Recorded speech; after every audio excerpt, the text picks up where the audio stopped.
Yeah, I mean, we had a tough long week last week. We played 3 games in a week, 3 tough games against the 3 of the maybe best teams in the league with Portland, Rain, and North Carolina.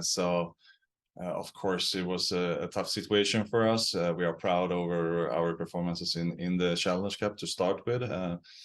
We had a couple of days off. It was necessary for both the staff and for the players.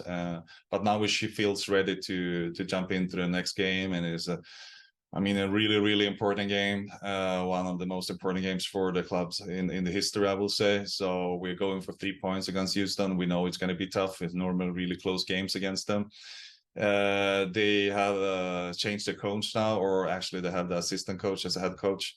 So that will make it maybe a little bit more difficult. We don't know their formation and how they will start, but in the end of the day, we need to focus on ourselves and make sure we do everything to bring in another 3 points and work hard to make the playoff. Questions? Michael, you can go ahead. Good morning, Kim.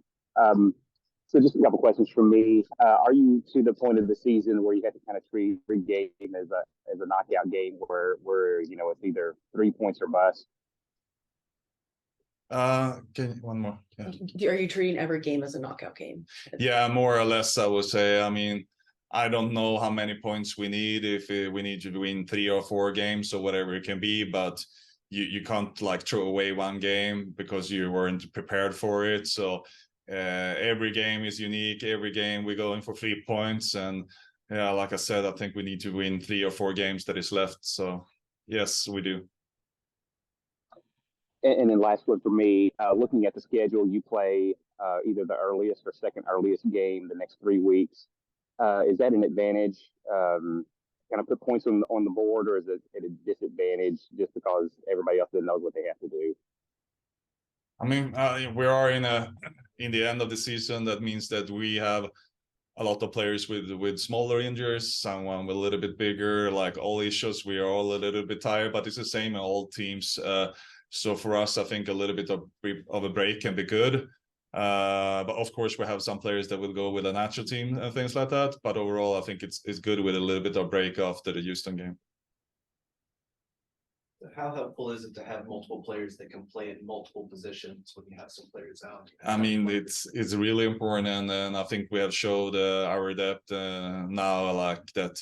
We have many good players that can play in different kind of positions, and when we still have the quality out there. So yeah. Kim, when you watch the film back from the Challenge Cup final, does fatigue pop out at you as a major issue, or yeah, absolutely, and we felt it when we were there. I have to be honest. I mean, do I think that we can do things better? Yes, but I also need to respect the fact that we had players that couldn't play. We played against Portland 1 week earlier. I mean, we had an amazing game, top of the table team. We were traveling to the northwest, almost Canada, in this big country, played against Rain on turf.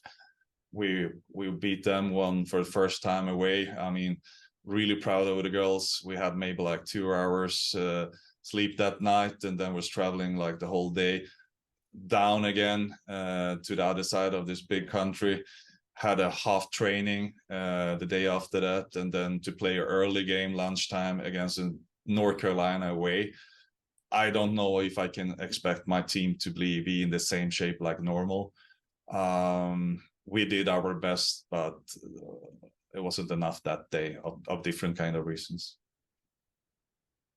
in Houston with an interim coach, do you expect them to look much different? You guys have played them multiple times. Yeah, I do. So I think they will make some changes. We have watched the last like 3-4 games they have played, but also how they changed a little bit when she came in the last 1 year ago. So we are ready for 2 different scenarios, I will say. Yeah. And I understand you guys have a list of people who are trying to evaluate. Jalen, is there any update on her for Friday, or are you still waiting? We still try to push, and it's a little bit back and forward. I don't know the update today, to be honest. I think we need to wait, and maybe can see tomorrow if she can be ready for some minutes. She will not be a starting player for sure.